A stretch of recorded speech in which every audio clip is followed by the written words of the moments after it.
کسی شخص کے حق میں بددعا کی اور وہ قبول ہو گئی, ایسا معاملہ ہو سکتا ہے. لیکن انبیاء کرام کے کیس میں specifically physical phenomena of nature کو توڑا جاتا ہے. آپ جتنے معجزات بھی دیکھیں گے قرآن حکیم میں رپورٹ ہوئے ہیں, ان میں آپ کوئی ایک معجزہ بھی ایسا نہیں بتا سکتے جو فزیکل فینومینا آف نیچر کو توڑنے والا نہ ہو. لہٰذا سائنٹیفکلی کوئی معجزہ ریپروڈیوس نہیں ہوگا. صحیح ہے, کوئی معجزہ فعلاً ریپروڈیوس نہیں ہو سکتا جب تک کہ کوئی نبی نہ ہو. معجزے کے حوالے سے گفتگو ہو رہی تھی اور ڈیفینیشن کی ہم بات کر رہے تھے.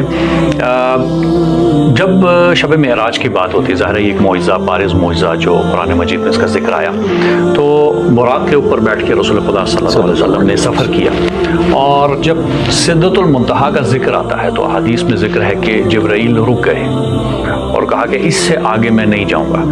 تو کیا وجہ تھی؟ کیا جبرائیل یا ملائکہ کو اس مقام پہ جانا منع تھا, یا کوئی خاص ایسی جگہ تھی جہاں پہ ملائکہ کی آج تک پہنچ نہیں ہے؟ سدرۃ المنتہا کا مطلب یہ ہے, یہ انتہائی مقام ہے, منتہا ہے, اس کے بعد مخلوق آگے نہیں جا سکتی.